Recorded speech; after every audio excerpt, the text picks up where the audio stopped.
એનું મહત્વ જ્યાં બતાડવામાં આવે શ્રીમદ ભાગવતનું એનું નામ મહાત્મ્ય. પણ શું મહાત્મ્ય છે અહીંયા કહે છે તો કે જીવનની અંદર કદી પણ કોઈ સત્પુરુષની ઉપેક્ષા કરશો નહીં. આખી ભાગવતની શરૂઆત શેમાંથી થઈ તો કે આમાંથી. કયું મૂળ કયું? ભાગવત કહો, રામાયણ કહો કે મહાભારત કહો કે જે કોઈ પણ છે એ બધા ના મૂળમાં શું રહેલું છે, કેવી રીતે ઉત્પત્તિ થઈ. નારદજીને લાગ્યું કે મારી ઉપેક્ષા થઈ છે માટે શું થયું? રામાયણ બની. આ બાજુ મુનિવર દુર્વાસાને લાગ્યું કે મારી ઉપેક્ષા થઈ, એમાંથી શું થયું? મહાભારત. દ્રૌપદીને થકી કોને લાગ્યું? દુર્યોધનને પણ લાગ્યું કે મારી ઉપેક્ષા કરી માટે મહાભારત શેમાંથી થયું? પણ દ્રૌપદીએ તો જો કે ઉપેક્ષા કરી જ નથી. અને આટલી બધી મોટી વાત ક્યારે પહોંચે કે જ્યારે કોઈ સત્પુરુષને ઉપેક્ષા થાય. સત એટલે સત્ય, સત એટલે નિત્ય, સત એટલે વેદ, સત એટલે શાસ્ત્ર. જે નિત્ય છે, જે શાશ્વત છે, જે સત્ય છે. સત્ય એટલે કેવું તો કે એને કોઈ પણ કાલમાં જુઓ તો એ એક જ સરખું હોય, એનું નામ સત્ય. ત્રિકાલા બાધિતમ સત્યમ. ત્રણેય કાલમાં જે એક સરખું હોય એનું નામ સત્ય. ઘણી વસ્તુ આપણે જોઈએ છે કે એ ત્રણેય કાળમાં એક સરખી હોય છે ખરી? ના. પણ ભગવાન તો સર્વકાલીય છે, સર્વદેશીય છે અને સર્વજનનીય છે. આ ભગવાનની વિશેષતા. સર્વકાલીય, સર્વદેશીય, સર્વજનીય. તમે જોજો બધા લોકો આપણને બધે ટાણે ગમે છે ખરા? બધા માણસો બધી વખતે નહીં ગમે. અમુક લોકો જોડે ખાલી ફોન પર જ વાત કરવું ગમશે. અમુક લોકો જોડે ફક્ત SMS ઉપર ચેટ કરવું જ ગમે. અમુક લોકો જોડે હા બે ઘડી આ પ્રસંગોપાત મળ્યા ન મળ્યા ને જે એમાં વાતચીત થઈ ગઈ કે આપણે થઈ ગઈ બસ પતી ગઈ. પણ પછી વધારે ને વધારે ગમે ખરું? 2 મિનિટથી વધારે આપણે કોઈની જોડે રહી નથી શકતા. તમે જોજો, આપણને કોઈ ગમતું નથી. 2 મિનિટથી વધારે કોઈ નહીં ગમે. એક ભગવાન જ એક એવો છે કે જે બધે જ ગમે, ગમે ત્યારે ગમે, ગમે ત્યાં ગમે, ગમે તેટલી વાર ગમે, ગમે તેટલી ક્ષણ માટે ગમે. બધા બધે નથી ગમતા. અને એટલા જ માટે કહે છે કૃષ્ણ સર્વકાલીય છે, સર્વદેશીય છે, સર્વજનીય છે. અહીંયા શ્લોક તો તમને બધાને આવડતો જ હશે, આવડશો પણ ખરા. અને કેટલી બધી વખત આ સ્થાનની અંદર અત્યાર સુધીમાં હજારો કથાઓ થઈ ગઈ હશે. આ વલ્લભનિધિની એ વિશેષતા છે. આ ભૂમિ જેને મળે ને, જોકે આપણે કોઈને આપી નથી, પણ એટલું બધું તપ અને પુણ્ય આ ભૂમિમાં પડ્યું છે કે કેટલા વર્ષોથી અહીંયા સતત અવિરત સત્સંગ, સ્વાધ્યાય, કથા, વાર્તા, નિત્ય પ્રવચન કેટલું બધું ચાલી રહ્યું છે.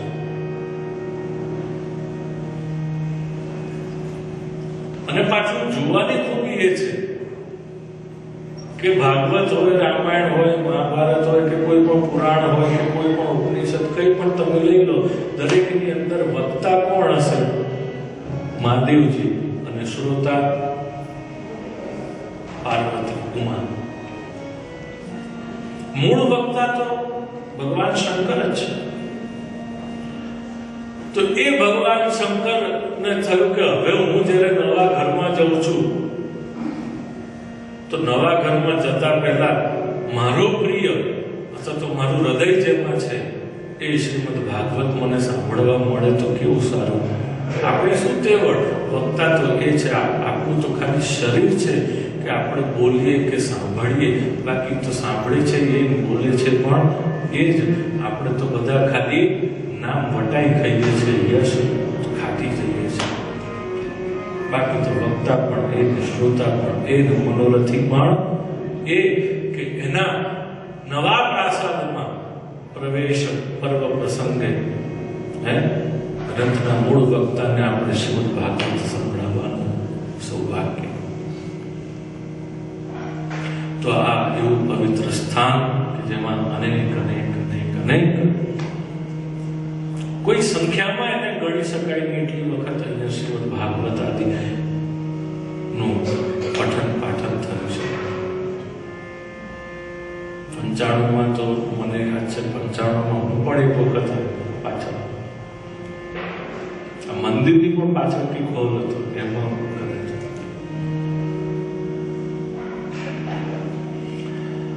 તો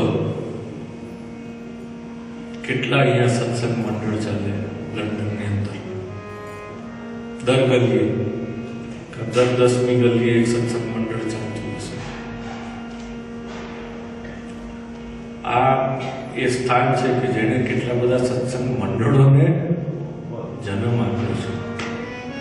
એવી આ પવિત્ર કેટલું બધું યોગદાન છે વલ્લભજીનું સમાજ પ્રત્યે, સમાજના જીવોને ધર્મ માટે, આસ્થા માટે, શ્રદ્ધા માટે.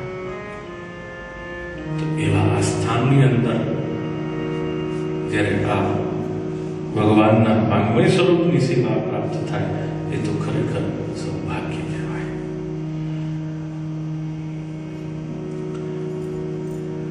તો ભાગવતના મૂળમાં પણ જે વાત રહેલી છે અને કેમ ભાગવતનું મહત્વ છે, શા માટે છે, શું મહત્વ છે, એ બધું 6 અધ્યાય દ્વારા આપણને બતાવ્યું. પહેલા 3 શ્લોકમાં મંગલાચરણ કરી ભગવાનના વંદના કરી છે. સૌથી પહેલા પ્રથમ કલ્યાણ તરીકે શ્રી કૃષ્ણને વંદન, કારણ કે પરમ કલ્યાણ તો એક જ છે, શ્રી કૃષ્ણ. પરમ સ્વરૂપ કલ્યાણનું તો એક જ છે, શ્રી કૃષ્ણ. ત્યાર પછી એ ભગવાન કૃષ્ણની ગાથા આપણને જે સંભળાવી શકે એ કોણ છે? બોલે એક જ ભગવાન શંકર, કે જેમને સ્વર્ગે સત્યે ચ કૈલાસે વૈકુંઠે નાસ્ત્યમ રસઃ અતઃ પિબંતુ સદ્ભાગ્યા મામા મુંચત કરિચિત. સ્વર્ગમાં, સત્યલોકમાં, કૈલાસમાં કે વૈકુંઠમાં ક્યાંય જે રસ નથી એ રસ પીવા નહોતો મળતો. એટલે ભગવાન શંકર કે જેમને એક વ્યસન છે, કા કથા સાંભળવા જોઈએ, કા કથા કહેવા જોઈએ, પણ એ ત્યાં ભાગવત ન મળ્યું, માટે એમને ભૂતલ ઉપર સુખદેવ બનીને પધાર્યા. યમ પ્રભુ રજંતમનુમેતમવેદ કૃત્યમ દ્વૈપાયનો વિરહકાતરાજુઃ પુત્રેતિ તન્મયતયા તરવો વિનેદુ સ્તં સર્વભૂતહૃદયં મુનિમાન. બીજા મંગલાચરણની અંદર મંગલમય એવા અજન્મા છે, માટે પરમ કલ્યાણ કહે. એનો કોઈ યોની જન્મ નથી. સુખદેવજી માતાના ઉદરમાં નથી આવ્યા, માતાના ઉરુમાં એટલે કે હૃદયમાં પધાર્યા છે. માટે અહીંયા શબ્દ વાપરવો પડે. યમ પ્રૌરજંતમનુપે તમપેતકૃત્યમ. અનુપેતમ જનય કોને આપવી પડે? જનય કોને પહેરવી પડે? દ્વિજ માત્રને પહેરવી પડે. પરંતુ સુખદેવજી માતાના મુખમાં નતા આવ્યા, માતાના હૃદયમાં પધાર્યા હતા.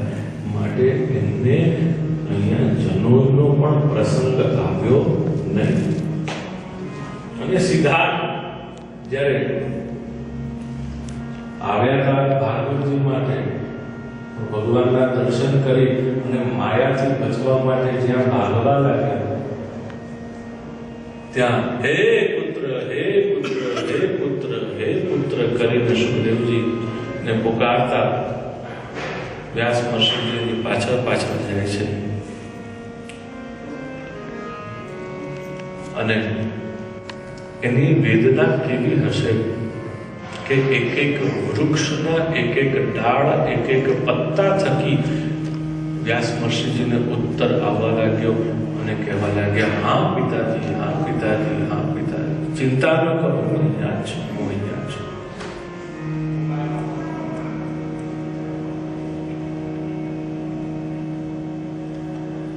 તમ સર્વભૂતહૃદયં મુનિમાનતોસ્મિ. સર્વના ભૂતપંચના હૃદયની અંદર બિરાજેલા શ્રી સુખદેવજી પત્રથી બોલવા લાગ્યા, હા પિતાજી, હા પિતાજી. તો એવા મંગલ સ્વરૂપ શ્રી સુખદેવજી એમને નમસ્કાર કર્યા કે જે ભગવાન શંકર સ્વયં છે, કે જે મૂળ વક્તા છે અને અધિષ્ઠાતા છે. ત્યાર પછી ત્રીજા નમસ્કાર સ્થાનને કર્યા. કયું સ્થાન છે? નૈમિષારણ્ય. નૈમિષેષુ તમાસીનમ અવિવાદ્ય મહામતિમ સૂતાખ્ય કથામૃત રસાસ્વાદ કુશલ શૌનકો. સ્થાનનો સંકેત કર્યો, સ્થાનને નમસ્કાર કર્યા. સ્થાન કયું છે? નૈમિષારણ્ય, કે જ્યાં, એનો અર્થ શું થાય બોલે, જ્યાં આવીને આંખોની જે આ પાંપણો છે એ પલકારા મારવાનું ભૂલી જાય, એનું નામ નૈમિષારણ્ય. નિમિષ એટલે કે પલકાર, એ જે અરણ્ય એટલે કે જે વનમાં આવીને પલકવાનું ભૂલી જાય, પોતાનો સ્વભાવ ભૂલી જાય, એનું નામ નૈમિષારણ્ય. આપણને બધાને પણ એવા નૈમિષારણ્યની જરૂર છે કે જ્યાં આપણે બધા આપણા સ્વભાવને ભૂલી જઈએ. અને એવો જો કોઈ નૈમિષારણ્ય હોય તો એવો લેખ જ છે, અને છે શ્રીમદ ભાગવત. શ્રીમદ ભાગવત એક એવું આપણને ભગવાને પોતાનું સ્વરૂપ પ્રદાન કરેલું છે કે જે સાધન પણ છે અને સાધ્ય પણ છે, અને જે આપણને એક એવા ચિત્તની ભૂમિકામાં, એવી મનની ભૂમિકામાં પહોંચાડી દે છે કે જ્યાં આપણે આપણા પોતાના સ્વભાવને બહુ જરૂરી છે.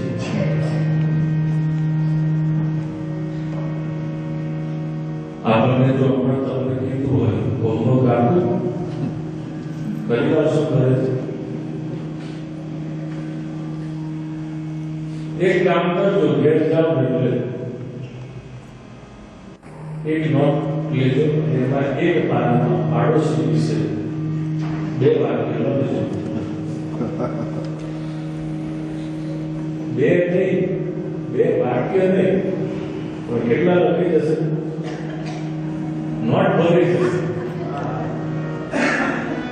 અને બીજી એક નોટ એવી લેજો કે જેમાં 2 વાક્ય પોતાના વિશે લખવાના. સૌથી અઘરામાં આપણને બીજા વિશે બધી ખબર હોય, પોતાના વિશે. પાડોશીના ઘરમાં કોણ ક્યારે આવ્યું, એકલું આવ્યું, એકલું ગયું, કે કેવી રીતે આવ્યું ને કેવી રીતે ગયું, બધી ખબર હોય. આપણા ઘરમાં શું થઈ રહ્યું છે એ આપણને ખબર ના હોય.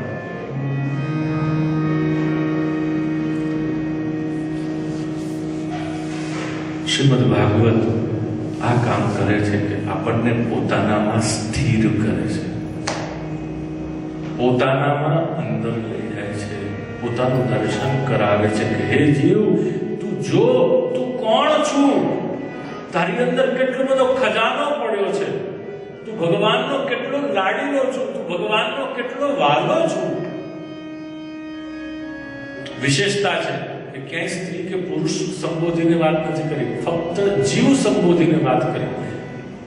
જો સ્ત્રી કે પુરુષ સંબોધન કરે તો સંકુચિતતા આવે, પણ શ્રીમદ ભાગવત એ તો બધી સંકુચિતતાને તોડવા માટે છે ભાઈ. વિશાળતામાં આપણને પરવા માટેનું આ સાધન છે. વિશાળ આપણને સ્થિતિ અપાવવા માટે જો કંઈ હોય તો એ છે શ્રીમદ ભાગવત. તો 3 શ્લોકમાં 3 મંગલાચરણ, એમાં 3 જણને વંદના. પ્રથમ શ્રી કૃષ્ણ, દ્વિતીય શ્રી સુખદેવજી, અને ત્યાર પછી સ્થાન એટલે કે નૈમિષારણ્ય. આપણે પણ આ નૈમિષારણ્યમાં જ બેઠા છે. કેટલા વર્ષોથી અહીંયા ભાગવતની કથા નિરંતર ચાલુ જ હોય, સત્સંગ ચાલુ જ હોય, સ્વાધ્યાય ચાલુ જ હોય, પૂજા વાર્તા કથા જ્યારે પણ આવો ત્યારે કંઈક ને કંઈક, ક્યાંક ને ક્યાંક, કોક ને કોક હોલમાં ચાલુ જ હોય, ગમે ત્યારે. તો એને નૈમિષારણ્ય નહીં તો બીજું શું કહેવાય? એનાથી ઓછું થોડું છે આ સ્થાન. નૈમિષારણ્ય જ કહેવાય કે જ્યાં આવીને આંખ પલકારા મારવાનું ભૂલી જાય, આપણે પોતાનો સ્વભાવ ભૂલી જઈએ ને જેની સામે ઊભા છે એમાં મસ્ત થઈ જઈએ, એની આંખોમાં આપણે ખોવાઈ જઈએ. જે પછી પોતાનું આરાધ્ય હોય, પોતાનું પ્રિય આરાધ્ય હોય, એની સામે ઊભા રહીએ એટલે આપણે એની આંખોમાં ખોવાઈ જઈએ. આ નૈમિષારણ્ય નહીં તો બીજું શું છે? સ્થાનનું નામ નૈમિષારણ્ય જ હોવું જોઈએ.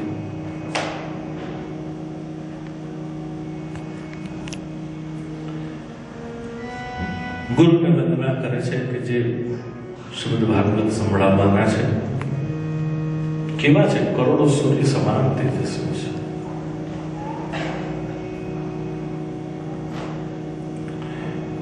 કોટિ સૂર્ય વિદ્યતે. ચિત્ત શુદ્ધિ માટે એનાથી વધીને બીજો કોઈ ઉપાય નથી, નથી, નથી ને નથી. શા માટે ચિત્ત શુદ્ધિની વાત આપણે અહીંયા કરી રહ્યા છે?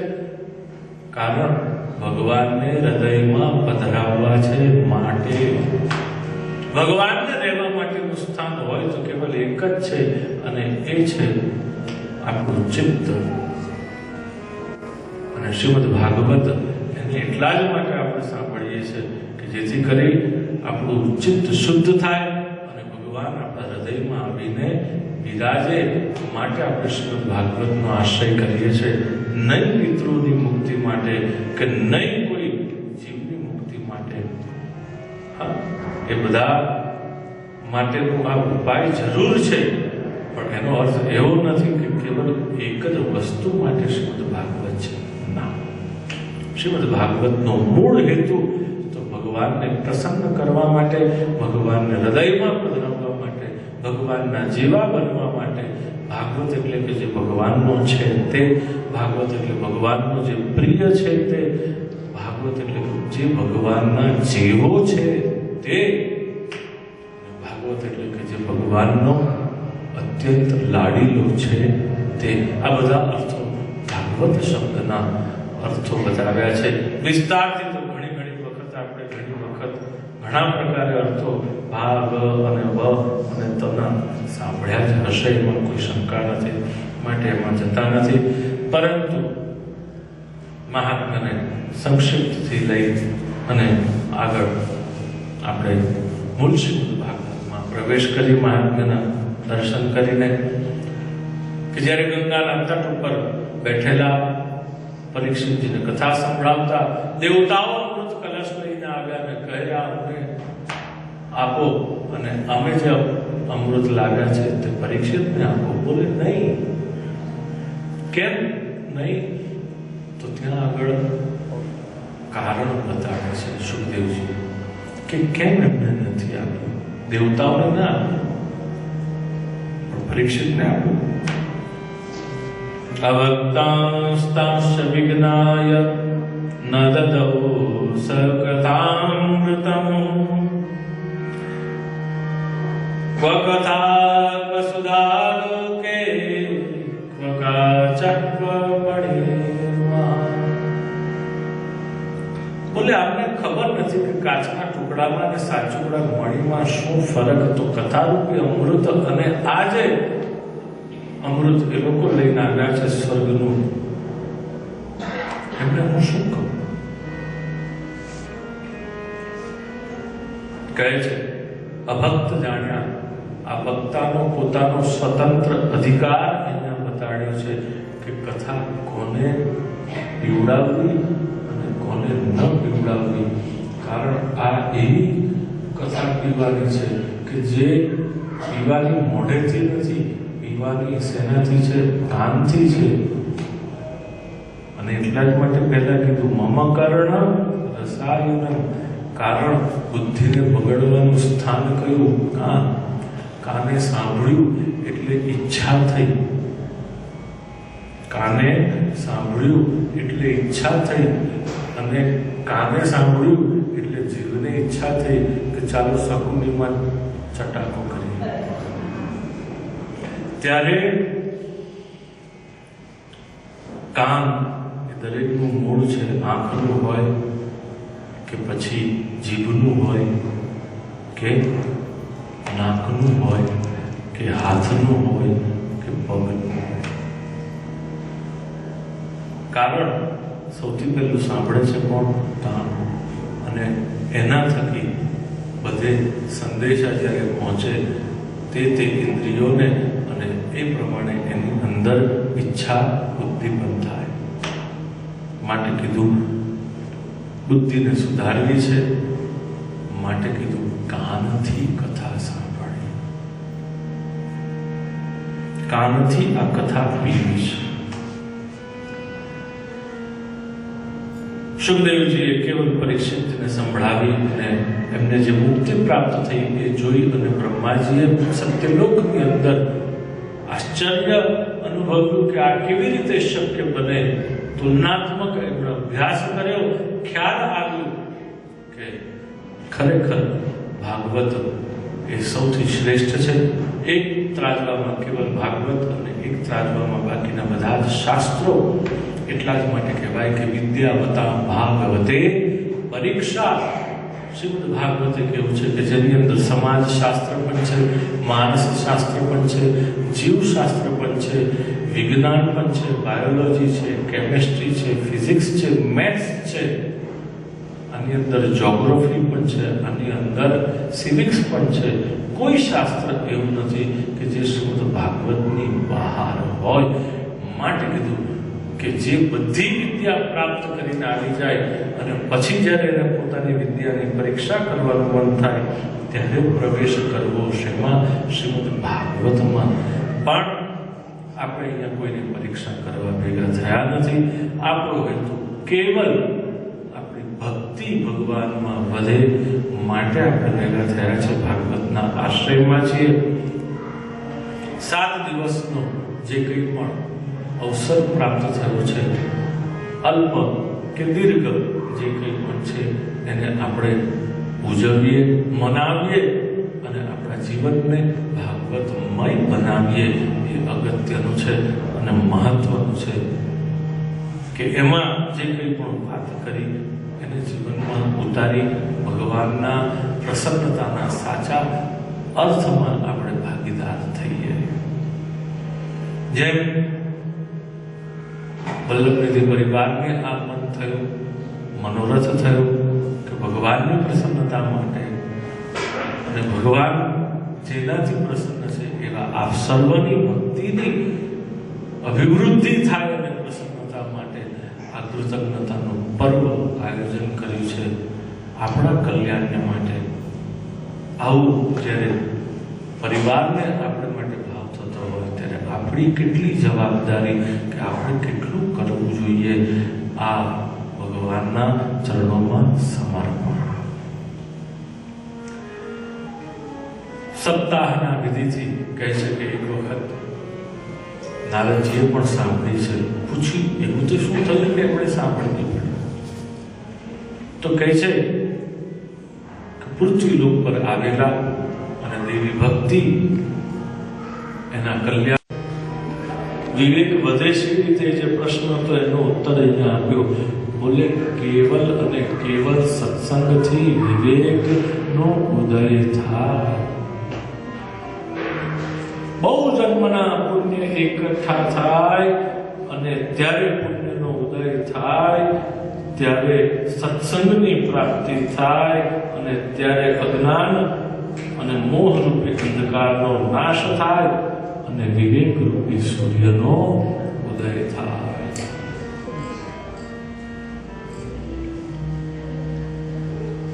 સત્સંગ એટલા જ માટે આપણને બહુ જરૂરી છે.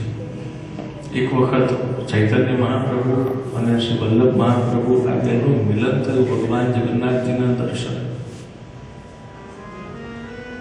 લોકો રાજી રાજી થઈ ગયા. બેટ બાપજી બે વચનામૃત કહો, બે વચનામૃત કહો, બે વાક્ય કહો, બે વાત કહો કે. બોલે શું કહે? બધું તો તમે જાણો છો, પછી અમારે કહેવાનું શું હોય? જેટલું જાણો છો એટલું તો જીવો, નહીતર એ બધું જ્ઞાન કેવું છે? જ્ઞાનમ ભાર ક્રિયામ વિના. એ બધું જ્ઞાન ભારરૂપ છે. જો એ જ્ઞાન ક્રિયામાં ન હોય તો એ બધું જ્ઞાન ભારરૂપ છે. મનમાં હળવાશ ના લાગે તો સમજવું કે આપણે જેટલું જાણીએ છીએ એટલું જીવતા નથી, પણ જેટલું જાણીએ છીએ એટલું જીવીએ તો મનમાં બહુ હળવાશ લાગશે, મનમાં બહુ પ્રફુલ્લિતતા લાગશે, પ્રસન્નતા લાગશે. નહીં તો તમારે આજ દિન બેઠા હશો અને એવા ગરીબડા બનીને બેઠા હોઈશું, જીવતા હોઈશું કે જેની વાત ના પૂછો. કોણ જાણે કોની દયા ઉપર જીવતા હશે, કોણ આની ઉપર દયા કરે, દયા જીવે. એનું મોડું તો જુઓ કેવું થઈ ગયું છે.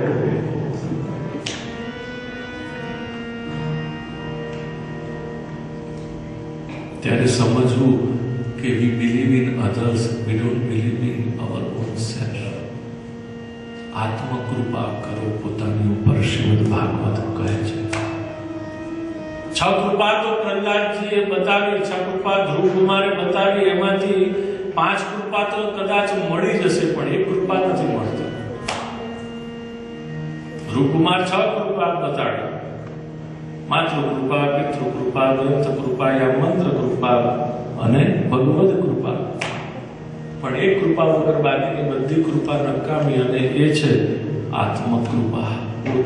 પોતાના ઉપર કૃપા એ જ નથી, બાકી બધું જ છે. અને જ્યારે બધું હોય છતાંય માણસ ગરીબડો હોય, દુખીઓ હોય, તો સમજવું પોતાના ઉપર કૃપા નથી, બાકી બધું છે. ગોવર્ધન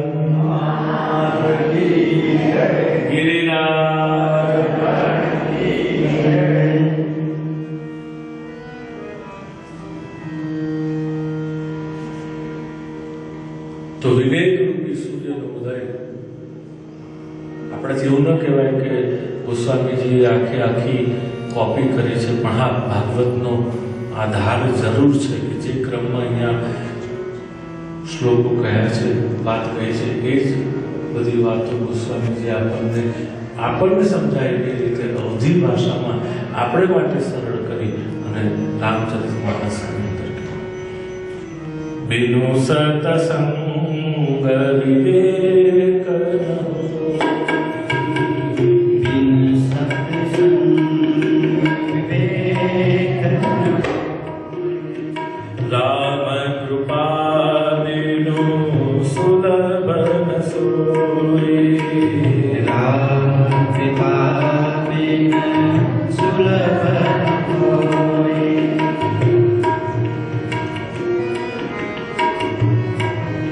સત્સંગ વગર વિવેક નથી. પણ પાછો સત્સંગ મળે કે રીતે તો કે રામની કૃપા હોય તો. એકબીજા વગર બધા અધૂરા છે. આપણે પૂર્ણ ક્યારેય પોતાની રીતે એકલા થઈ શકતા નથી. પૂર્ણ થવું હોય તો જ્યાં આપણને એમ લાગે કે જ્યાં સેવાની જરૂર છે, જ્યાં ખપની જરૂર છે, ત્યાં ખપી જવું, એનાથી આપણે આપણી પૂર્ણતા સાધી શકીશું. એ પછી તનની હોય, મનની હોય કે ધનની હોય, જ્યાં આપણને જરૂર લાગે જ્યાં જે રીતે જરૂર લાગે એ રીતે ખપી જવું તો આપણે પૂર્ણ થઈ શકીશું, બાકી પૂર્ણ નહીં થવાય. પૂર્ણ થવા માટે સતત આપણું ધ્યાન એ જ તરફ હોવું જોઈએ કે ક્યાં કઈ જગ્યાની ખપ છે ત્યાં હું એ રીતે ખપી જાઉં. ક્યાંય તનની ખપ છે તો ત્યાં તનથી ખપી જવું, ક્યાંક મનની ખપ છે તો ત્યાં મનથી ખપી જવું, ક્યાંક ધનની ખપ છે તો ત્યાં એ રીતે ખપી જવું. પૂર્ણતા જો સાધવી છે, ભાગવત એક જ વસ્તુ કહે છે કે બધું ઉપર લઈને જશો ને, ક્રોધ, મદ, મોહ, દંભ, આ લોભ, આ બધું જે કંઈ પણ છે એ જેના માટે રાખીશું અને પછી જો આપણે ઉપર વયા ગયા ને તો ઉપર ગયા પછી આપણે દુઃખી, અને જેના માટે આપણે આ બધું રાખ્યું એ અહીંયા હશે કે જ્યાં હશે તે એ પણ દુઃખી. એના કરતા બધું છોડીને જાઓ, કારણ કે સુખી થવું છે, ફ્રી થવું છે, હળવા થવું છે. આ બધો બોજ લઈને ક્યાં સુધી ફર્યા કરશો? કેમ ગમે આવું તો મનથી એ જ નથી સમજણ પડતી. આવું ગમે કેવી રીતે આટલો બધો બોજો લઈને ફર્યા કરવું? ઓહો, કેટલા જન્મોનો બોજો લઈને ફરીએ છે. ભાગવત કહે છે કે ભાઈ બધું અહીંયા મૂકો. સુખદેવજી જ્યારે પરીક્ષિતને બોલવાની શરૂઆત કરી ત્યારે અહીંયાથી જ બોલવાની શરૂઆત કરી કે તારે ઉપર જવું છે તો આ બધું પહેલા અહીંયા મૂકી દે, ભાર હળવો કર, મૂકી દે બધું અહીંયા. અને મહાપ્રભુજી એટલા જ માટે આપણને સુંદર ઉપાય બતાડે છે કે આ બધું જે કંઈ પણ કરવું છે નથી છોડી શકતા તો એક કામ કરો, ભગવાનમાં વાળી દો. ના પાડી કે આટલી વસ્તુ ભગવાનની સામે નહીં કરવી, એ જ વસ્તુ આપણાથી થાય. ઠીક છે, હવે તો આપણે બધું દરેકની અંદર મન મનાવતા આવડે છે આપણને. મન એવી વસ્તુ છે ને કે જેની વાત ના પૂછો.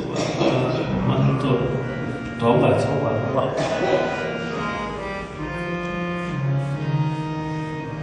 ઘણી વખત કોઈ પૂછે ને કે કોનું કયું માનવું, તો હંમેશા જીભનું ને પેટનું દ્રષ્ટાંત યાદ રાખવું. જે લોકો જીભનું કયું માને છે ને એ લોકો દુઃખી થાય છે, પણ જે લોકો પેટનું કયું માને છે એ લોકો સુખી થાય.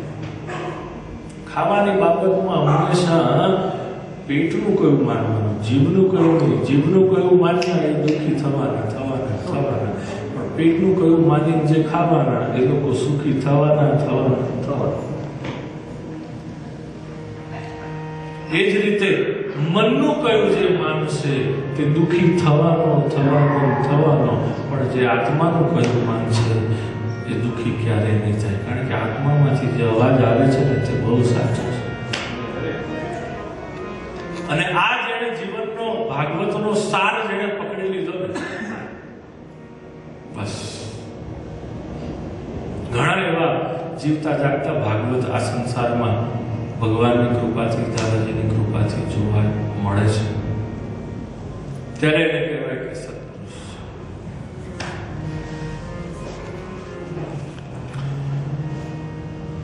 બધા જ આવ્યા છે, પણ બધા કેવા આવ્યા છે? કેવા ઋષિઓ આવ્યા છે? ભૃગુર્વસિષ્ઠશ્ચ વનશ્ચ ગૌતમો મેધાતિથિર્દેવલદેવરાતો યોગેશ્વરો વ્યાસ પરાશરૌ ચ છાયા શુકોજા જલિજન્નુ મુખ્ય. આ બધા જ ઋષિઓ આવ્યા છે, અનેક ઋષિઓ, પણ એકલા નથી આવ્યા. કેવી રીતે આવ્યા છે? સર્વેપ્યમે મુનિગણા સહપુત્ર શિષ્યા સ્વશ્રી વિરાય રતિ પ્રણયેન યુક્તા. સપત્ની, સપુત્ર, સશિષ્ય, સપરિવાર, સમિત્ર, આ બધાને લઈને આવ્યા છે. તો કથામાં જવાનું તે એકલા હેડીને જવાનું, બધાને ખેંચીને લાવવાના. બધા આવ્યા છે પણ પુત્ર, પત્ની, શિષ્ય, મિત્ર, પરિકર બધા વૃંદને સાથે લઈને પછી આવ્યા છે. એકલું કોઈ આવ્યું નથી. અરાળ પુરાણ આવ્યા છે. ગંગા વગેરે નદીઓ છે, પુષ્કરાદી ક્ષેત્રો છે, દંડકાદી વન છે, દેવગંધર્વ કિન્નર વગેરે દેવતાઓ છે. બધા જ લોકો આવ્યા છે દીક્ષા લઈ પોતપોતાનું સ્થાન લઈ અને શ્રીમદ ભાગવતને સાંભળવા. સનત કુમારોના શ્રી મુખે કે નારદજી સાંભળીને આપણે લઈ જઈએ. નારદજી કે જેને તો શાપ હતો કે જે એક ઠેકાણે એક ક્ષણ હરખું રહી ન શકે, એ 7 દિવસ સુધી કથા સાંભળશે તો એને તકલીફ નહીં થાય. તો એ નારદજી જો કથા સાંભળી શકે તો આપણને શું છે? આપણને નારદજી જેવું જ છે. એક ઠેકાણે હખણા જંપીને બેહી નહીં કરતા. નારદજી કરતા હે આપણે તો જેમ પહેલા સચ્ચિદાનંદ રૂપાઈમાં કીધું એ રીતે ભગવાનના સ્વરૂપ, કાર્ય, સ્વભાવ ત્રણેયને બંધન કરે છે અને આપણને સંકેત કરે છે કે ભાઈ 7 દિવસ સુધી કરવાનું છે શું? બોલે મનરૂપી કન્યાને કૃષ્ણરૂપી વર સાથે વરાવવાનો આ પર્વ જે મળ્યો 7 દિવસનું, એનું નામ ભાગવત સપ્તાહ. તો ત્યાં જેમ કહે છે કે ભાઈ બધા બધે ગમતા નથી, કેવલ કૃષ્ણ એક જ એવો છે જે બધે ગમે, ગમે ત્યારે ગમે, ગમે ત્યાં ગમે, ગમે તેટલી વાર પણ ગમે. બધા એવા નથી. તો આપણને તો આટલી બધી તકલીફ હોય, 2 મિનિટથી વધારે કોઈને આપણે સહન ન કરી શકીએ. એમાં જો ઘેર મહેમાન આવી જાય તો ઉપાધિના પોટલા ન પૂછો. ત્યારે પણ એ તો બધું આતિથ્ય તો તમારી પાસેથી શીખવા જેવું છે કે તમે તમારો બેડરૂમ ખાલી કરીને મહેમાનને એમાં સુવાડો. બહાર જોયું છે, બહુ બહાર ફરીએ એટલે કાયમ રખડવાનું જ હોય ઘરની બહાર.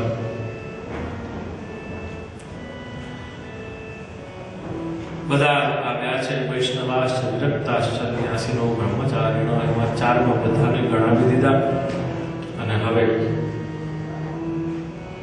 સૂત મહર્ષિ કહે છે કે સંતકુમારોએ કથા કહેવાની શરૂઆત કરી. ભાગવતના 12 સ્કંદ છે, 18,000 શ્લોક છે, 335 અધ્યાય છે, 3 લાખથી પણ વધારે અક્ષર છે.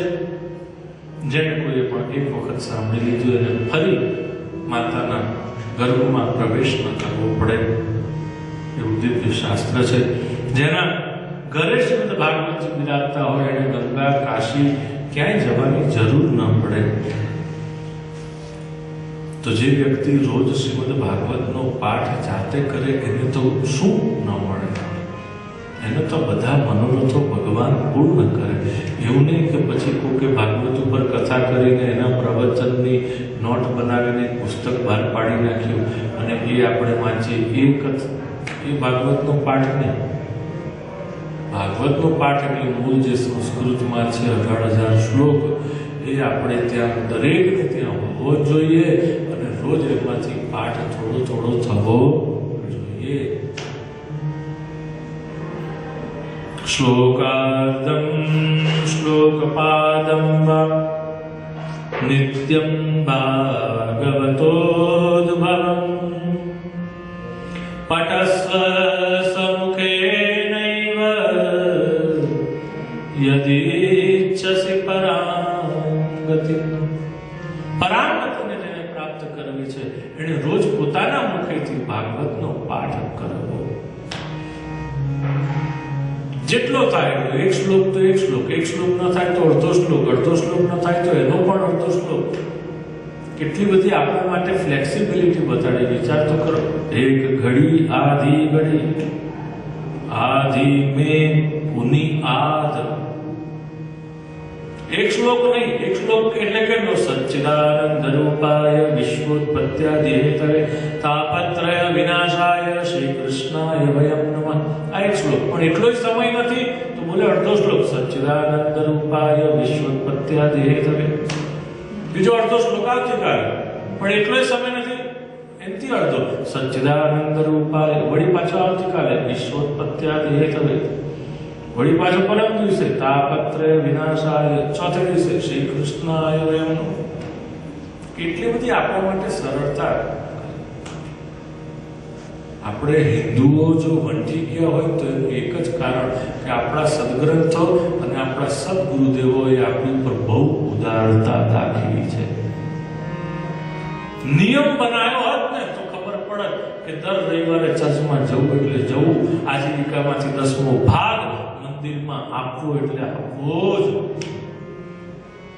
જે કમાઈએ એમાંથી દર મહિને કે દર અઠવાડિયે જે રીતે તમારો પગાર આવતો એ રીતે 10મો ભાગ આપણા દેવાલયમાં આપી દેવું ને આપી જ દેવું. એમાં પૂછવાનું હોય જ નહીં, જમા થઈ જ જવો જોઈએ. એ ધનની શુદ્ધિ છે, તનની શુદ્ધિ, મનની શુદ્ધિ, એના પણ પ્રકાર હોય છે. અને દરેક શુદ્ધિની અંદર એક શુદ્ધિનું સૌથી વધારે મહત્વ છે સર્વ શૌચે અર્થ શૌચમ વિશિષ્યતે. દરેક શુદ્ધિની અંદર અર્થની શુદ્ધિનું મહત્વ સૌથી વધારે શાસ્ત્રની અંદર આંકવામાં એટલા માટે આવ્યું છે કારણ કે મનુષ્યની બુદ્ધિ જો સુધરતી હોય કે બગડતી હોય તો એ અર્થને કારણે છે. માટે અર્થની શુદ્ધિનું મહત્વ સૌથી વધારે આપ્યું અને માટે કીધું શાસ્ત્રની અંદર કે ધનની શુદ્ધિ બહુ જરૂરી છે. ધન શુદ્ધ હશે તો અન્ન શુદ્ધ આવશે, અને અન્ન શુદ્ધ હશે તો બુદ્ધિ શુદ્ધ રહેશે, અને બુદ્ધિ શુદ્ધ રહેશે તો ચિત્ત શુદ્ધ રહેશે, અને ચિત્ત શુદ્ધ રહેશે તો ભગવાન ત્યાં નિત્ય નિવાસ કરશે. આપણને જો જોઈતું હોય કે ભગવાન આપણા ચિત્તમાં નિત્ય નિવાસ કરે તો જરૂરી છે કે અર્થની શુદ્ધિ એ સૌથી પહેલી આવશ્યક છે. અને એના માટે તો આવા નૈમિષારણ્ય જેવા સ્થાનકો છે આપણી પાસે.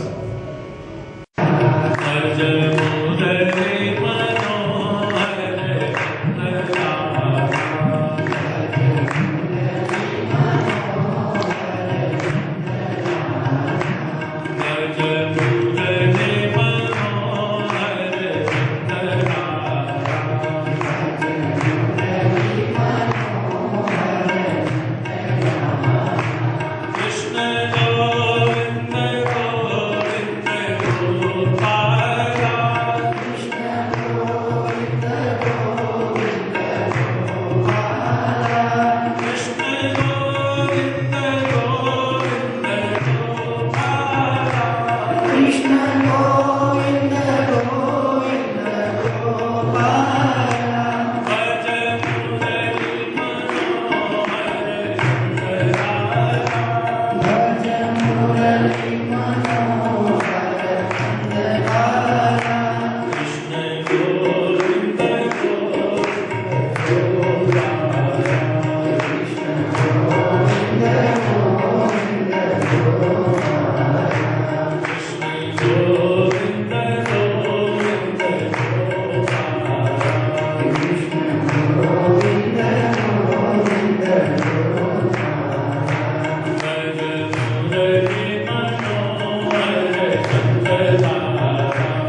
5 દક્ષિણા માંગી અને ત્યારબાદ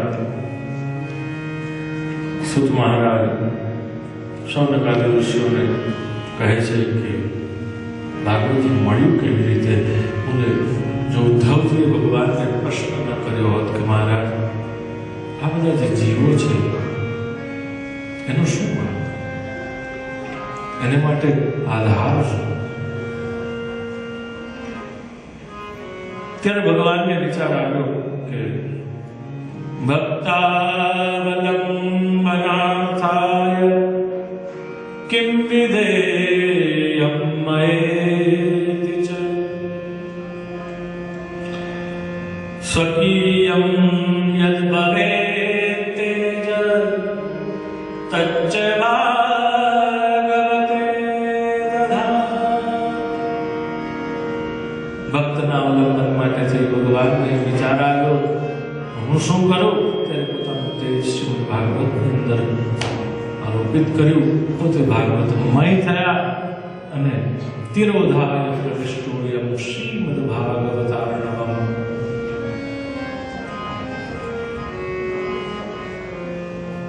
કહે છે માટે કરીને કે આ ગ્રંથ નથી, પુસ્તક નથી, પણ ભગવાનનું સાક્ષાત સ્વરૂપ છે. તેનેયં મામયી મૂર્તિ પ્રત્યક્ષા વર્તતે હરિ.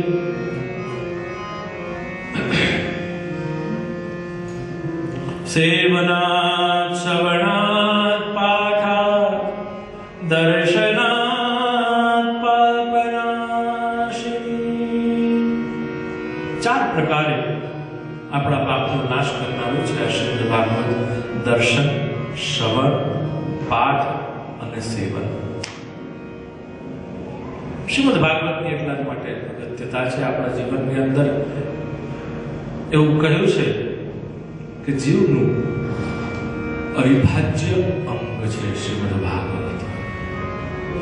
અવિભાજ્ય અંગ છે જે કદી ન છૂટું પાડી શકાય એવું આપણું અંગ છે. એનું નામ છે શ્રીમદ ભાગવત, જે જીવ માત્રનું છે, એકમાત્ર કલ્યાણકારી પોતાનું.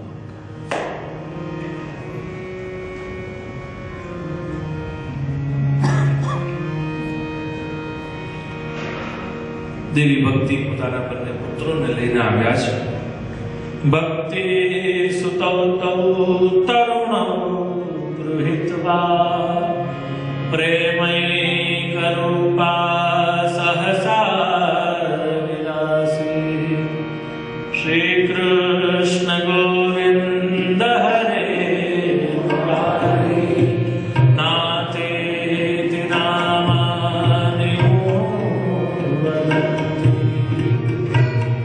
દેવી ભક્તિ પોતાના બંને પુત્રોને લઈને આવ્યા છે. મુખમાંથી કેવલ એક જ નામ નીકળ્યા કરે છે, શ્રી કૃષ્ણ ગોવિંદ હરે મુરારે, શ્રી કૃષ્ણ ગોવિંદ હરે મુરારે નાથેતિ નામા. એ જ અમારા નાથ છે, એ જ અમારા પ્રાણ છે. કહે છે કહો ને આપની આ મોટી દિવ્ય સભામાં અમે ક્યાં બેસીએ? સનત કુમારો કહે દેવી આ સભા આપને માટે છે, આપ એવું પૂછો એ શોભે? એક કામ કરો, જેટલા પણ આપને શ્રોતાજન દેખાય છે એ શ્રોતા નથી, એ દરેકના હૃદય આસન પર જઈ અને આપ બિરાજો કે જેથી કરી અમારે ભગવાનને તેડવા ન પડે. ભગવાન એ ભક્તિરૂપી રચનાથી બંધાયેલા આવી અને ત્યાં બંધાઈ જાય. ભગવાનને તેડવા ન પડે.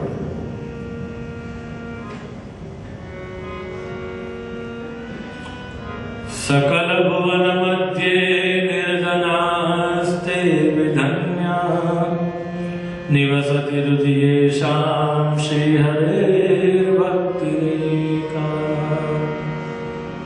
हरिरपि निज लोकं सर्वथा तो विहाय प्रविशति हृदयेषां भक्तिसूत्रो.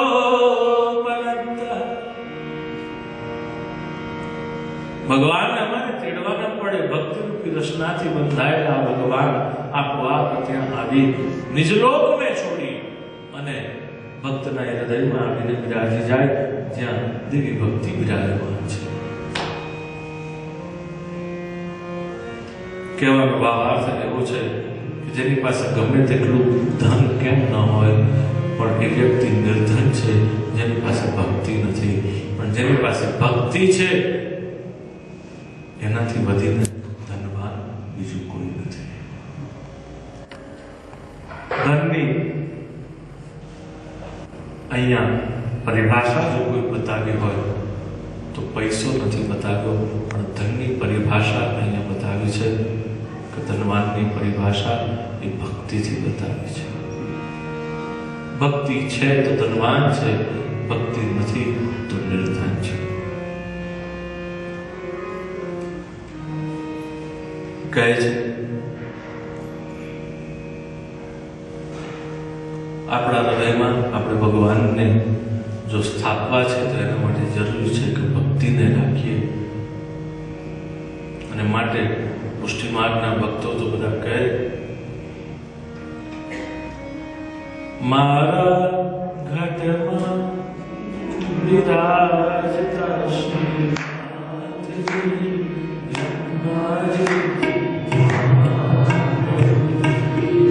મારા ઘટમાં વિરાજતા શ્રીનાથજી યમુનાજી મહાપ્રભુજી.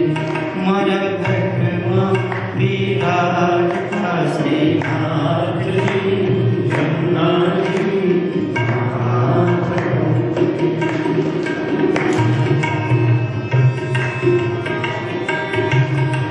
મારું મનડું છે ગોકુળ વનરાવન, મારું મનડું છે ગોકુળ વનરાવન.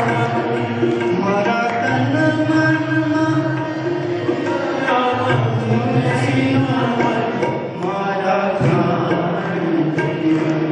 મારા ઘરમાં વિરાજતા શ્રીનાથજી યમુનાજી મહાપ્રભુજી.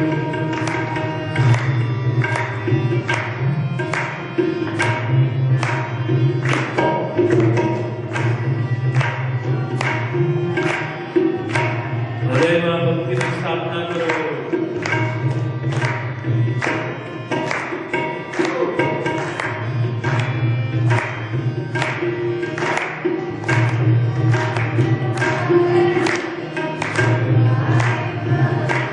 મેં તો નિત્ય શ્રીનાથજીની સેવા કરું.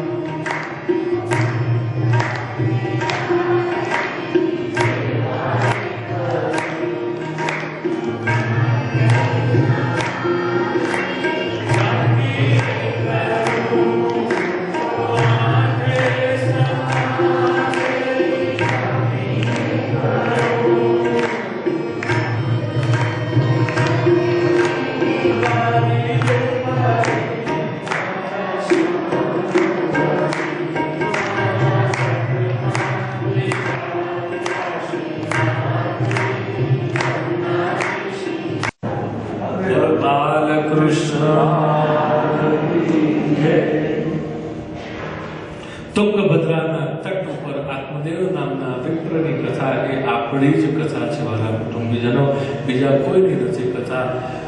કે ઘણું બધું કર્મ કરે છે, ઘણું બધું સત્કર્મ કરે છે, દાન પુણ્ય વગેરે વગેરે વગેરે, છતાં પણ એક જગ્યાએ એક અટકી જાય છે.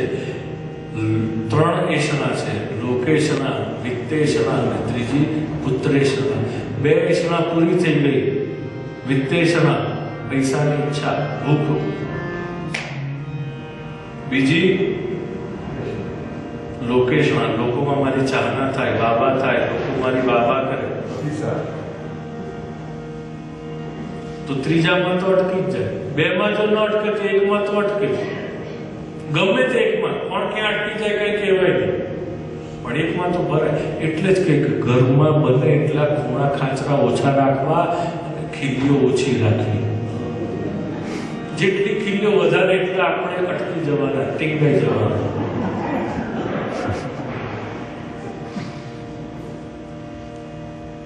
જેટલા ઓછા રાખીશું આ મનરૂપી ઘરની, આ શરીરરૂપી, આ જીવનરૂપી ઘરની અંદર તો કરી શકીએ ને. ભલે અહીંયા ઘરમાં આપણે જે રહેતા હોય મકાનમાં પથ્થર ઈંટના એમાં ન કરી શકો, તો આ જીવનરૂપી ઘર જે આપણને પાસે છે એમાં તો કંટ્રોલ ખરો ને આપણો, કે નહીં? કે એમાંય કંટ્રોલ નહીં આપણો. તો એમાં તો આપણે એવું કરી શકીએ ને કે એટલા ખૂણા ખાતરો ઓછા હોય, એટલી ખીલીઓ વધારે ઓછી હોય, કે જેથી કરીને આપણને ખટકાઈ જવાના એટલા સ્થાન તો ઓછા.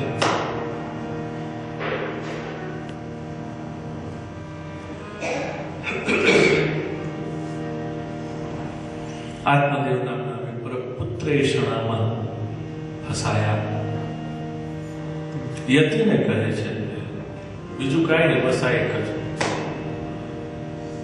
આખરે આત્મહત્યા કરવાની ઈચ્છા થઈ ગઈ. વિચાર તો કરો, મનની નબળાઈ તો જુઓ મનુષ્યની કેટલી બધી છે. અને આત્મહત્યા એટલે શું છે? ખંજર લઈને ભોકી દેવું એ આત્મહત્યા નથી.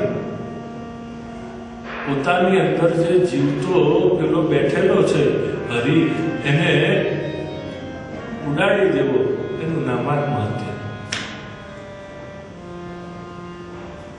હવે તો આપણે કરીએ કે નહીં ખબર નથી, કારણ કે પેલું એક કહેવત છે, પેલું તમે સાંભળ્યું હશે, સમય નહીં બલવાન મનુષ્ય, એવું કંઈક કહે છે ને બધા.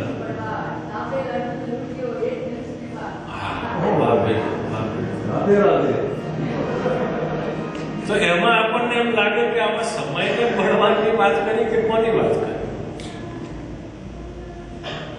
સમય બળવાન છે, એ જ અર્જુન હતો, એ જ ધનુષ્ય, એ જ બાણ. તો આમાં સમયના બલવત્તાની વાત કરી કે કોની બલવત્તાની વાત કરી? હકીકતમાં કહેવા શું ચાહે છે અને સંદેશો આમાં કંઈક બીજો જાય છે. સમય તો છે જ બળવાન, સમય તો હંમેશા છે, કારણ કે કાલે ભગવાનનો જ સ્વરૂપ છે. પણ પ્રસંગ છે કે જ્યારે અર્જુન ભગવાનની સાથે ગયા હોય છે ને પાછા ઘેર જવાના હોય છે, ત્યારે ભગવાને એમને થોડીક જવાબદારી સોંપેલી હોય છે. એ જ્યારે ઘરે જતા હોય છે અને એ વખતે એ જવાબદારી સંભાળી શકતા નથી, કારણ અત્યાર સુધી એ જ ધનુષ, એ જ બાણ બધું જ હતું, પણ એ વખતે કંઈક એક એવી વસ્તુ હતી કે જે આ બધાની અંદર તેજ પૂરતી હતી. એ અહીંયા ખૂટે છે. કોણ? શ્રી કૃષ્ણ. કહેવાનો ભાવાર્થ એટલો જ છે કે યાદ રાખજો વાલા કુટુંબીજનો, જીવનની અંદર આપણું બધું જ પાર પડે છે ત્યારે સમજવું કે એ ક્યારે પાર પડશે કે જ્યારે આપણે કૃષ્ણની સાથે કનેક્ટેડ હોઈશું, લિંક હોઈશું, તો આપણી એક એક વસ્તુ પાર પડશે. પણ જ્યારે આપણું કૃષ્ણની સાથેનું લિંકઅપ છૂટી ગયું ત્યારે વહી ધનુષ વહી બાણ છતાં કાબે અર્જુન લૂંટ્યો. મહત્વતા આપણું ભગવાનની સાથેનું સંકળામણ છે, આપણું ભગવાનની સાથેનું જોડાણ છે. જ્યારે આપણું એની સાથેનું જોડાણ છૂટી જાય છે ને ત્યારે તકલીફ થાય છે. જ્યારે તકલીફનો અનુભવ થાય ને જીવનમાં, ત્યારે અનુસંધાન કરવાની કોશિશ કરજો કે એના મૂળમાં, એના રૂટ કોઝમાં. Actually we never intend to go into root cause, but root કોઝમાં જો જોવાની આપણને ઈચ્છા કેળવીએ ને તો મૂળ મળી જાય કે ક્યાં તકલીફ છે. અને અહીંયા તકલીફ એ છે કે જ્યારે એની સાથેનું જોડાણ આપણું છૂટી જાય ત્યારે આપણા કામ થતા નથી, યા તો આપણા ધાર્યા પરિણામ આવતા નથી, યા તો આપણને કેવલ નિષ્ફળતા સાંભળે.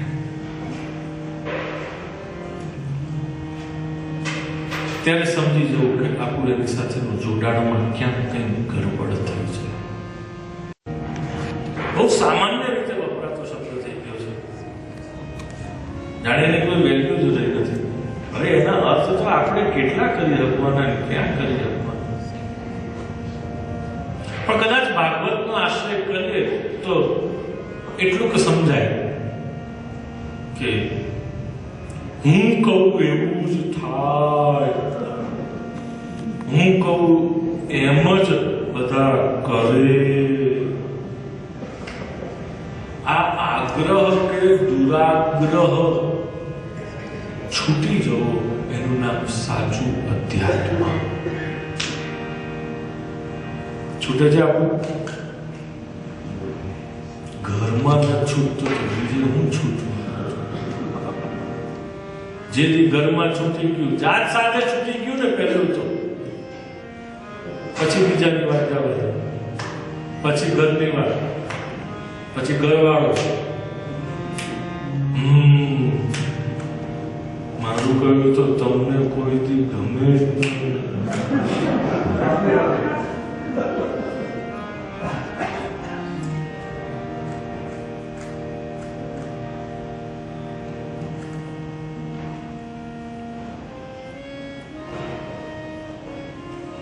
બહુ મજા આવે.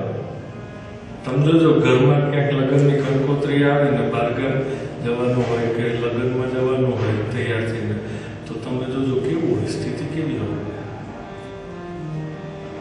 સ્ત્રી કહે કે ચાલો ભાઈ કંકોત્રી આવી છે ને આપણે લગ્નમાં જવા છે, એટલે પુરુષને ક્યાંક તૈયાર થાય એટલે પુરુષ તૈયાર થવા જાય. હજી તો સ્ત્રી બધું જોતી હોય કે શું પહેરવું શું ન પહેરવું, બધું વિચારતી હોય કોણ ક્યાં જવાનું છે, કેવું પહેરવું પડે. અને ત્યાં તો પુરુષ તૈયાર થઈને આવી ગયો 5 મિનિટમાં. પેલો કે હું તૈયાર, પેલી કે નીચેથી પગથી માથા સુધી એને જુએ બરોબર આમ આ તૈયાર થઈ. હવે તૈયાર મારી જોડે ભાંચે કોણ ત્યાં લગ્નમાં જવાનું છે. તમે લેજો કે હું જઈ શકી. આ કોને છે? સ્ટેટસ કો. એટલે કોકે બહુ સરસ હમણાં કોક સંતના મોડે સાંભળ્યું હતું કે પુરુષો વ્યસન છોડી દે, બહેનો ફેશન છોડી દે, યુવાનો કસર છોડી દે, તો દુનિયા કેટલી શાંતિપૂર્ણ લાગે. સૂત્રો બહુ નાના નાના જ હોય છે, સૂત્રો બહુ મોટા ન હોય. મોટા હોય તો ને સૂત્રો ન કહેવાય. પણ એ જો આપણે અપનાવી શકીએ અને જીવનમાં આચરણમાં ઉતારી દઈએ તો જ એની મજા છે. બાકી ખાલી સાંભળવા એની મજા ચાલી જાય. મજા તો ખરી ક્યારે આવે? જ્યારે કે જીવનમાં ઉતારે.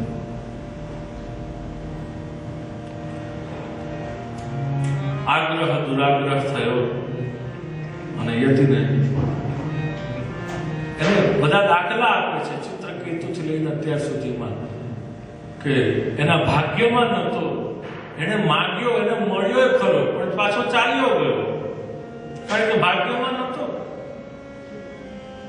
તો અદેખાઈને લીધે બીજી પત્નીઓ એને મારી નાખ્યો કે એ મહારાણી થઈ જશે ને આપણે રાણી થઈ જઈશું. એના કરતા મૂળ ખતમ કરી નાખો કે જે ઝઘડો પેદા કરે છે.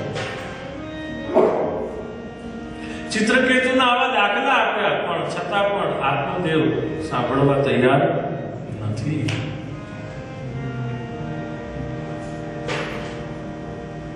તસ્યાગ્રહં સમાલોક્ય ફલમેકં સતતમ. એના આગ્રહને જોઈએ એને ફળ આપે છે, કહે છે આ ફળ લઈ જા, તારી પત્નીને ખવડાવજે અને તમારે ત્યાં પુત્ર થશે.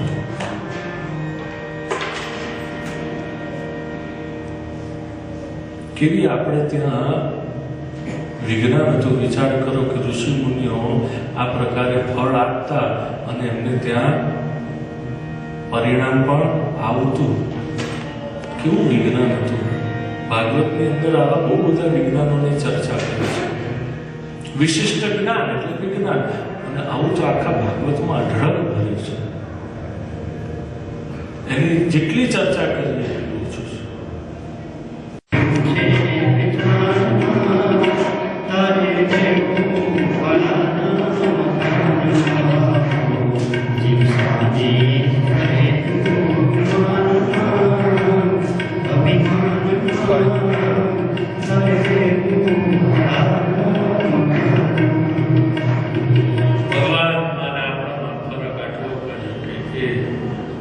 ઉત્પત્તિ કરે છે પણ અહંકાર નથી. પાલન પોષણ કરે છે પણ આપણે ત્યાં બે દીકરા હોય કે બે દીકરી હોય કે એક દીકરો ને એક દીકરી હોય તોય પક્ષપાત. મોટી દીકરી હોય તે પપ્પાની, નાની દીકરી મમ્મીની. મોટો દીકરો પપ્પાનો ને નાનો દીકરો મમ્મીનો. અને એક દીકરો ને એક દીકરી હોય તો દેખીતો પક્ષપાત. દીકરો મમ્મીનો ને દીકરી પપ્પા. ભગવાનને તો આપણું મોટું કુટુંબ છે પણ છતાંય ભગવાનને ત્યાં કોઈ બી પક્ષપાત થતો નથી. એ એની વિશેષતા. પાલન પોષણ કરે પણ પક્ષપાત નથી. લય કરે પણ એમાં નિષ્ઠુરતા કઠોરતા નથી.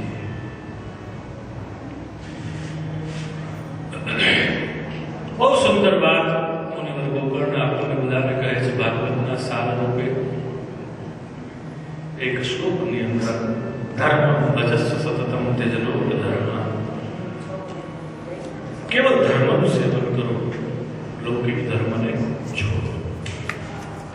લૌકિક ધર્મ છે ને છોડો. ઉપાય બતાડ્યા છે. સુખ જોઈતું હોય તો કરવું ન કરવું આપણી મરજીની વાત છે. અને છતાંય જો રડે જ રાખવું હોય તો પછી કોઈ ઉપાય નથી. ઉપાય જાણવા છતાં પણ આદરવું ન હોય તો એનો ઉપાય. સેવસ્વ સાધુ પુરુષાન જહિ કામ તૃષ્ણા. સાધુ પુરુષોની સેવા કરો પણ કેવી રીતે? જહી છોડીને, કામ ઈચ્છા કૃષ્ણ લાલસા એને છોડીને સેવા કરો. આપણે તો સંતો પાસે જઈએ તો એક વાત છે, આશીર્વાદ આપો. છોકરા છે જેનું લગ્ન નથી થતું,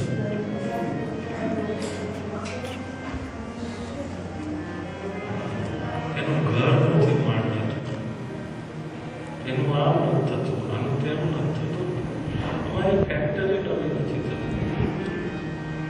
સેવસ્વ સાધુ પુરુષાન જહિ કામ તૃષ્ણા. અન્યસ્ય દોષ ગુણ ચિંતનમાશુ મુક્ત્વા. બીજું સુખી થવું હોય તો કોઈના દોષ કે ગુણનું ચિંતન કરવું નહીં. ચિંતન કરવું હોય તો કેવલ હરિના ગુણોનું ચિંતન કરજો. શ્રવણના ભેદને કારણે ફળનો ભેદ ઉપસ્થિત થયો. સાંભળ્યું બધાએ પણ મનન કોઈએ કર્યું નહીં. માટે હરિ કોઈને મળ્યા નહીં. હરિ એને જ મળે કે જે મનન કરે, ચિંતન કરે.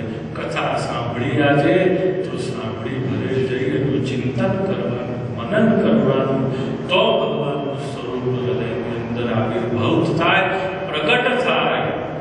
બાકી એમને ભગવાન મળે. કહે છે ફરી પાછું આપણે કથા શરૂ કરાવી. જેમ સાકે નરેશની સાથે બધા અયોધ્યાવાસીઓ ધામને પ્રાપ્ત કરે છે. પ્રાપ્તિ કરી. અંતિમમાં બધા આપણને થોડો ઠંડક જે સાત દિવસના નિયમ વ્રત આદિ પાલન કરવાનું છે. સંકેત કર્યો અને મંગલાચરણ કરી શ્લોકમાં પ્રવેશ કર્યો. જન્મ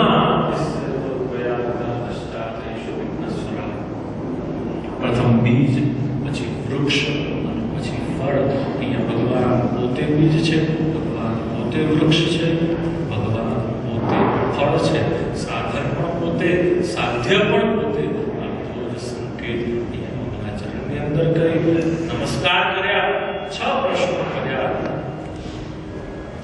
કે મનુષ્યનો પરમ ધર્મ શું, બીજું ભગવાનને પ્રસન્ન કેવી રીતે કરવાય, ત્રીજું ભગવાનના અવતાર કેટલા, ચોથું કયા અવતારમાં કઈ લીલા કરી, પાંચમું ભગવાને વસુદેવ દેવકી રીતે આ જન્મ કેમ લીધો, છઠ્ઠું કે જન્મ તો લીધો પછી કઈ લીલાઓ કરી, સાતમું ભગવાન અવતાર પર વિરાજમાન હતા ત્યાં સુધી ધર્મ ભગવાનને ચરણે શરણે હતા, ભગવાન વિરાજ થયા પછી સાત આશ્રમનો વેદે ધર્માત્મ શરણમ હતા. સુંદર સાત પ્રશ્નોને સાંભળીને પ્રસન્ન થયા. ઉત્તરમાં કેવું એટલું જ કહે છે કે આપણા બધા જ રોગોની એક જ દવા છે, આપણે બધી જ મુશ્કેલીઓનો એક જ ઉપાય છે, એનું નામ છે શ્રીમદ ભાગવત. બોલે એમાં અમને કેમ સમજાય, બોલે વળી પાછા કાલે આવો ત્યારે વિસ્તારથી સમજીએ. ત્યાં સુધી કૃષ્ણ ગોવિંદ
સમયની મર્યાદા સાચવવી પડે છે.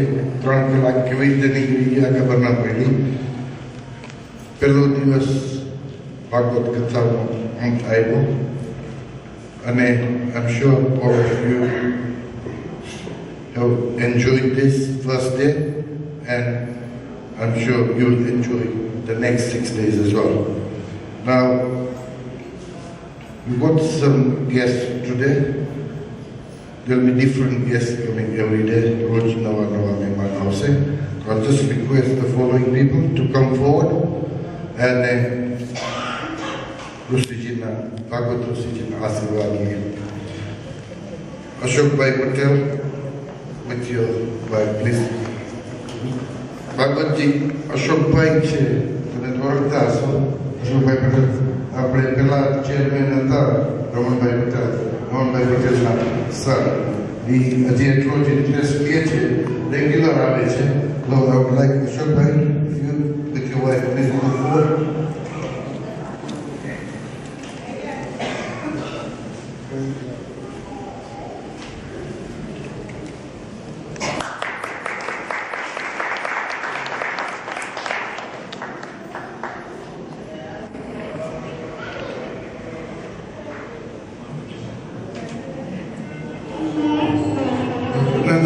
person who regularly helps us is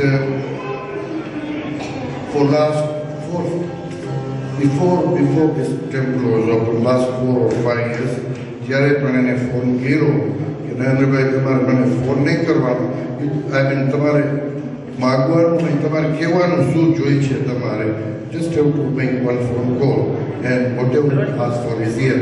એક જ વસ્તુ એની પાસે લઈ છે દર વર્ષે કે આપણે જ્યારે ઉત્સવ હોય, કથા હોય કે પછી જન્માષ્ટમી હોય કે દિવાળી હોય કે રામનવમી હોય, ત્યારે પ્રસાદી રૂપે આપણે ફ્રૂટ માગીએ છીએ અને કહે કે 2000 5000 એપલ આપી જાઓ કે કેળા આપી જાઓ, તો without any problems comes date fix કરીને ડિલિવરી આવી જાય. For that Kalyanjibhai, can I request you please Kalyanjibhai તકરાર.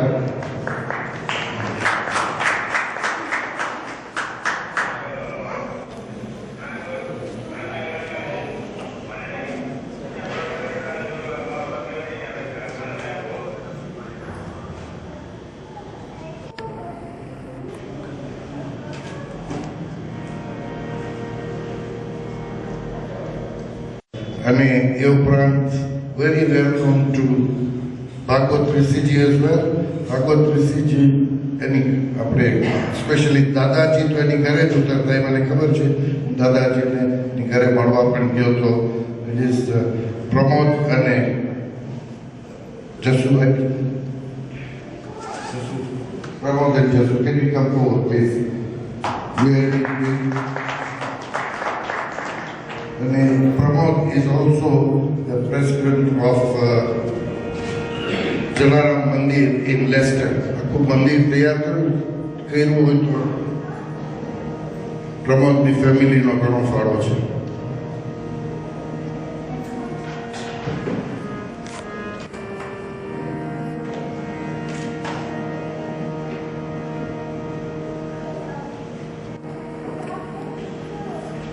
એ ઉપરાંત આપણે યજમાન સામે બેઠા છે અહીંયા આ સ્ક્વેરમાં, કોણ યજમાન, પોથીના યજમાન છે.